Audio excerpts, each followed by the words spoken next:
Oy, Besh, anong ginagawa mo dyan? Bakit parang problematic ka? Ito na nga kasi, ang dami kong kailangang trabahuin.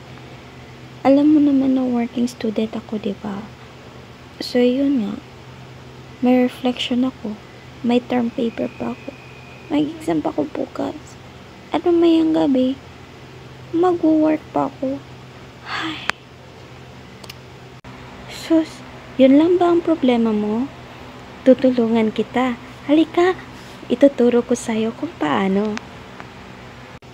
Talaga, Beshi. Tutulungan mo ako. Baka mababagsak ako nito. Lagot ako ni ma'am. Alam mo namang stricta yun. Kaya nga, nag-worry ako sa'yo. Thank you ha. Palagi ka nga dyan.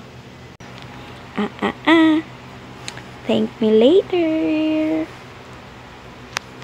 So, ito ang gawin mo, Besh. Punta ka sa cellphone mo at saka i-click mo yung Google Chrome.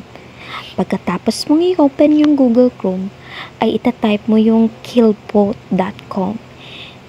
Kung spellingin natin, ito ay quillbot.com. Pagkakita mo niyan, i-click mo lang paraphrasing tool. Libre yun. Wala yung bayad.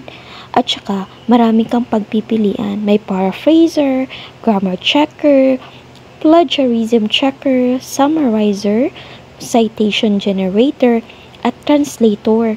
At ang maganda pa doon, ay pwede kang makalagin na libre lang. Pero may mga premium na account doon na hindi natin pwedeng gamitin na libre. Syempre may bayad din yon. Pero nakakatulong ito sa'yo, lalo na sa working student na katulad mo. At ituturo ko sa'yo kung paano. Piliin mo muna yung paraphraser. Tapos may makikita kang, ayan, to rewrite text or enter or paste. So, pwede kang mag-research dun sa Google.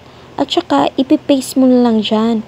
Or, lagay natin. Halimbawa, example lang ito ha. I want a business. Sa baba niyan, may color green na rephrase. At, huwag mong kalimutan ng modes, may fluency at saka standard.